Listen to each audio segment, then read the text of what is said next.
संसद का शीतकालीन सत्र शुरू होने से पहले ही मोदी सरकार बैकफुट पर दिखाई देने लगी है। चाहे वोट चोरी का मुद्दा हो या फिर एसआईआर का मुद्दा हो, बिहार चुनाव के नतीजे हो या फिर महाराष्ट्र और हरियाणा के नतीजे ही क्यों ना हो, जय हिंद पर रोक का मामला हो या वंदे मातरम पर संसद में बैन, बीजेपी हर मुद्दे पर बैकफुट पर दिखाई दे रही है और विपक्ष की तरफ से साफ साफ ऐलान किया जा रहा है कि शीतकालीन सत्र में वो उन सभी मुद्दों पर सरकार से जवाब मांगेगा जिनका जवाब 4 महीने से पूरा देश मांग रहा है, लेकिन उसे जवाब नहीं मिल रहा है। वैसे बीजेपी ने विपक्ष को फंसाने की कोशिश भी की थी। बीजेपी सांसद संबित पात्रा सोशल मीडिया के बहाने कांग्रेस और राहुल गांधी को घेरने का प्लान भी लेकर आए थे। मीडिया ने भी पात्रा के प्लान को आगे बढ़ाने की कोशिश की, लेकिन ये प्लान 4 घंटे भी नहीं टिक पाया, यानी 4 घंटे में ही फुस हो गया और उल्टा बीजेपी ही फंस गई और सवाल बीजेपी पर ही उठ गए। ऐसे में संसद का शीतकालीन सत्र मोदी सरकार के लिए बेहद कठिन दिखाई दे रहा है, खास तौर पर वोट चोरी के मुद्दे पर मचे घमासान के चलते। तो आज हम अपनी स्पेशल रिपोर्ट में मोदी सरकार की इसी परेशानी को लेकर करेंगे बात और उन तमाम मुद्दों को भी जानेंगे जिस पर विपक्ष शीतकालीन सत्र में सरकार को घेरने की कर रहा है तैयारी। नमस्कार, मैं हूं अंशिता। अगले महीने की 1 तारीख से संसद का शीतकालीन सत्र शुरू होने जा रहा है। इसको लेकर सत्ता पक्ष और विपक्ष दोनों अपनी अपनी तलवारों में धार तेज करने में लगे हैं। विपक्ष की तैयारी बता रही है कि किसी भी हालत में तेवर को ढीला नहीं पड़ने देना है।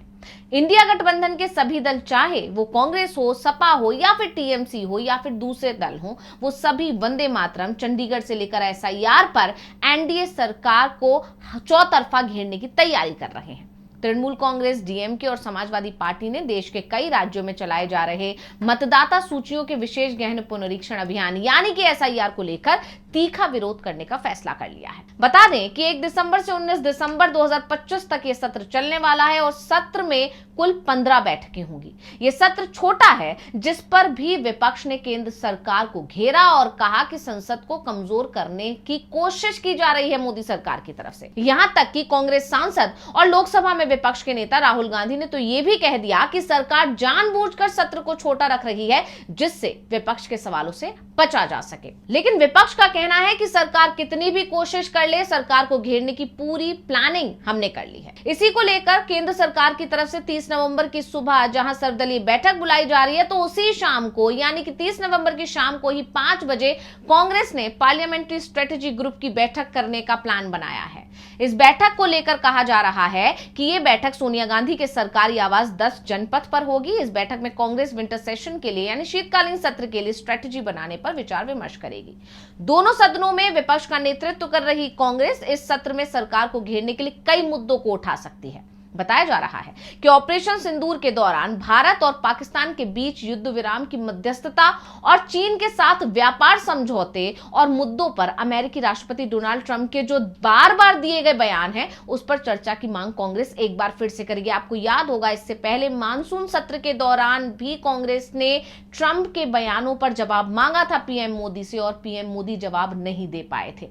तब भी कांग्रेस सांसद राहुल गांधी ने साफ साफ कहा था कि वो आएंगे और जवाब नहीं देंगे, और जैसा कि उन्होंने कहा था ठीक वैसा ही हुआ। और एक बार फिर से शीतकालीन सत्र में इस मुद्दे को कांग्रेस उठाने जा रही है, क्योंकि ट्रंप बार बार ये दावा कर रहे हैं कि ऑपरेशन सिंदूर जो चल रहा था, सीज फायर ट्रंप के कहने पर ही हुआ, ट्रंप के दबाव में हुआ। और इसके अलावा टैरिफ का मुद्दा भी इस बार उठाया जाएगा। यही नहीं, इस महीने की शुरुआत में कांग्रेस सांसद जयराम रमेश ने बता दिया था कि एक बड़ा मुद्दा एसआईआर का होगा। ट्रंप के बयानों पर प्रधानमंत्री की चुप्पी भी बड़ा मुद्दा है। चीन के साथ जो वर्तमान संबंध जो अनसुलझे हैं, उस पर भी बात होगी। चीन के साथ कोई सीमा समझौता नहीं हुआ है, हम पहले जैसी स्थिति में नहीं लौटे हैं। दोनों देशों के बीच बातचीत चीन की तरफ से स्थापित नई सामान्य स्थिति के आधार पर हो रही है। इसके अलावा कांग्रेस सांसद प्रमोद तिवारी ने बताया था कि पार्टी 10 नवंबर को दिल्ली में हुए विस्फोटों के मद्देनजर राष्ट्रीय सुरक्षा का मुद्दा भी संसद में उठाएगी, जिसमें राष्ट्रीय राजधानी में 15 लोगों की जान चली गई थी। विपक्षी दल, विशेष रूप से कांग्रेस और दूसरे इंडिया गठबंधन के सदस्य, इस सत्र में कई महत्वपूर्ण मुद्दों को उठाने की तैयारी कर रहे हैं। इनमें विशेष गहन संशोधन यानी एसआईआर का रोल आउट, चुनाव आयोग की निष्पक्षता, हरियाणा और महाराष्ट्र में वोट चोरी का जो मुद्दा है, H-5 भी राहुल गांधी ने सामने लाकर रखी थी, आपको याद होगा। और इसके अलावा राष्ट्रीय राजधानी दिल्ली में बढ़ते प्रदूषण का मुद्दा भी प्रमुख है। सरकार की तरफ से वंदे मातरम पर चर्चा और परमाणु ऊर्जा, उच्च शिक्षा सुधार, कॉर्पोरेट कानून जैसे 10 प्रमुख विधेयकों को पेश करने की योजना है, लेकिन विपक्ष इन पर कड़ा विरोध जताने को तैयार है। बता दें, शीतकालीन सत्र को लेकर राष्ट्रपति द्रौपदी मुर्मू ने 1 से 19 दिसंबर तक की अवधि को मंजूरी दी है, लेकिन कांग्रेस और दूसरे विपक्षी दलों ने इसे सरकार की संसद को कमजोर करने की रणनीति बताया। विपक्ष का कहना है कि छोटे सत्र से महत्वपूर्ण मुद्दों पर चर्चा का समय कम मिलेगा, जिससे लोकतंत्र प्रभावित होगा, लेकिन फिर भी विपक्ष हर मुद्दे को उठाएगा।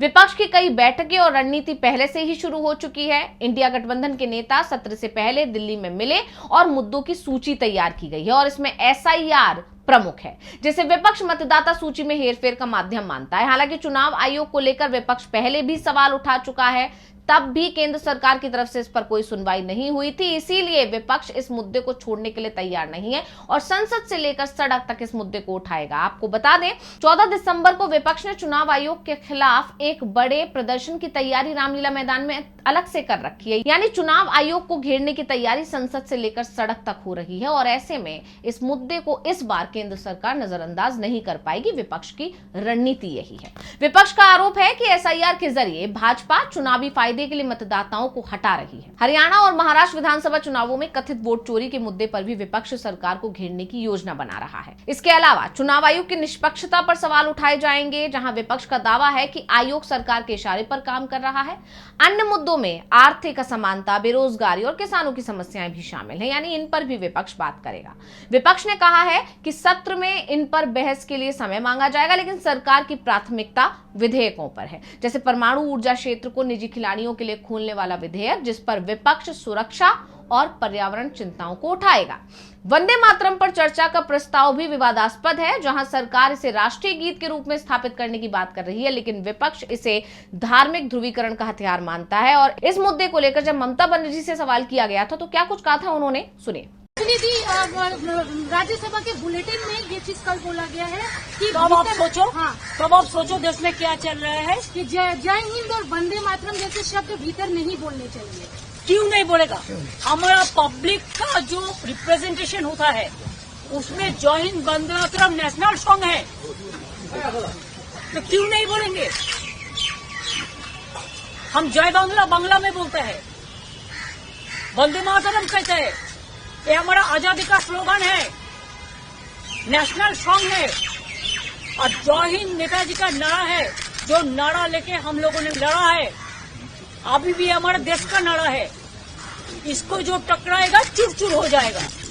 इन सब के बीच में एक अहम मुद्दा है प्रदूषण का मुद्दा, और शीतकालीन सत्र में विपक्ष के लिए ये एक बड़ा हथियार होगा। नवंबर 2025 में दिल्ली की वायु गुणवत्ता सूचकांक गंभीर श्रेणी में पहुंच गया है, जहां औसत AQI 391 है और कुछ इलाकों जैसे कि ITO और मुंडका में तो ये 400 के ऊपर भी जा चुका है।